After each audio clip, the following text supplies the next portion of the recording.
ಏನ್ರಿ ಪರಿಶಿಷ್ಟ ಪಂಗಡದ ಬಡವರ ಇಲಾಖೆಯಲ್ಲಿ ನೂರಾರು ಕೋಟಿ ರೂಪಾಯಿಗಳನ್ನು ಗುಳುಂ ಮಾಡಿದ್ದೀರಿ. ಇದು ಚರಿತ್ರೆಯಲ್ಲಿ ಎಂದಾದರೂ ಆಗಿತ್ತ ಕರ್ನಾಟಕ ರಾಜ್ಯದಲ್ಲಿ? ಅನೇಕ ವೈಯಕ್ತಿಕ ಅಕೌಂಟ್ಗಳಿಗೆ ಹೋಗಿದೆ. ಆ ಅಕೌಂಟಲ್ಲಿ ಏನು ಮಾಡಿದ್ದಾರೆ ಶಿವಾನಂದ್ ಅವರೇ, ನಿಮ್ಗೆ ಗೊತ್ತಿಲ್ಲ? ಅದೇನೋ ಲ್ಯಾಂಬೋರ್ಗಿನಿ ಕಾರ್ ಅಂತೆ, ಲ್ಯಾಂಬೋರ್ಗಿನಿ 6-7 ಕೋಟಿ ಆಗ್ಬೋದು ಅದು. ಆ ಕಾರ್ ತಗೊಂಡಿದ್ದಾರೆ.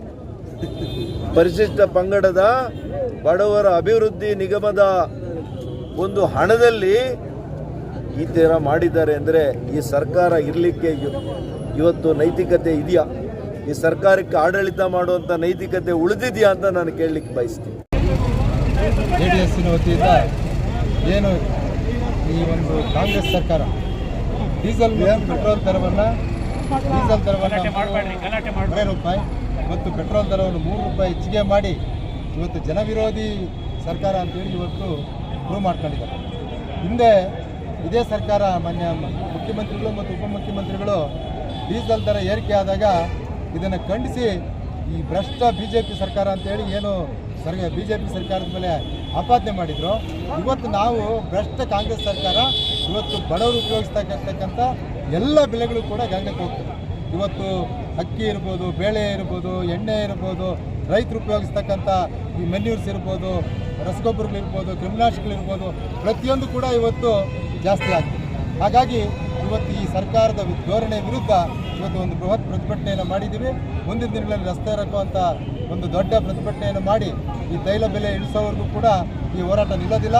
ಇವತ್ತು ಈ ಕಾಂಗ್ರೆಸ್ ಸರ್ಕಾರ ಬಂದ ಮೇಲೆ ಬರೀ ಗ್ಯಾರಂಟಿಗಳಿಗೋಸ್ಕರ ಖಜಾನೆ ಖಾಲಿ ಮಾಡ್ಕೊಂಡಿದ್ದಾರೆ. ಬರೀ ಗ್ಯಾರಂಟಿಗಳು ದುಡ್ಡು ಕೊಟ್ಟು ಖಜಾನೆ ಖಾಲಿ ಆಗಿಬಿಟ್ಟಿದೆ.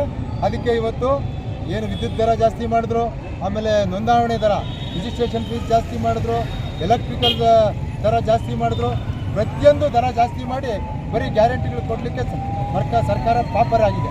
ಹಾಗಾಗಿ ಇವತ್ತು ರೈತರು ಕೊಡ್ತಕ್ಕಂಥ ಹಾಲಿನ ದರ ಏನು ಸಪೋರ್ಟಿಂಗ್ ಪ್ರೈಸ್ ಕೊಡಬೇಕು, ಸುಮಾರು 700 ಕೋಟಿ ರೂಪಾಯಿ ಇವತ್ತು ಕೊಡಬೇಕು. ಅದನ್ನು ಕೂಡ ಇವತ್ತು ಕೊಡಲಿಕ್ಕೆ ಅವ್ರ ಕೈಲಿ ಆಗ್ತಾ ಇಲ್ಲ. ಹಾಗಾಗಿ ಇನ್ನೂ ಏನೇನು ಜಾಸ್ತಿ ಮಾಡ್ತಾರೋ ಗೊತ್ತಿಲ್ಲ. ಈಗ ನೀರಿನ ದರ ಜಾಸ್ತಿ ಮಾಡ್ತೀವಿ ಅಂತ ಹೊರಟಿದ್ದಾರೆ. ಇನ್ನು ಬೇರೆ ಬೇರೆ ಸಾಮಾನ್ಯ ಜನ ಏನು ಉಪಯೋಗಿಸ್ತಾರೋ ಅವರೆಲ್ಲರಿಗೂ ಕೂಡ ದರವನ್ನು ಜಾಸ್ತಿ ಮಾಡಿ ಅವ್ರ ತಲೆ ಮೇಲೆ ಪಟ್ಟಿ ಹಿಡಿತಾರೆ. ಮುಂದಿನ ದಿನಗಳಲ್ಲಿ ಸರ್ಕಾರಕ್ಕೆ ಬುದ್ಧಿ ಕಲಿಸೋ ದಿನ ದೂರ ಇಲ್ಲ. ಹಾಗಾಗಿ ಭ್ರಷ್ಟ ಕಾಂಗ್ರೆಸ್ ಸರ್ಕಾರ ತೊಲಗಬೇಕು ಅಂತ ನಮ್ಮ ಒತ್ತಾಯ.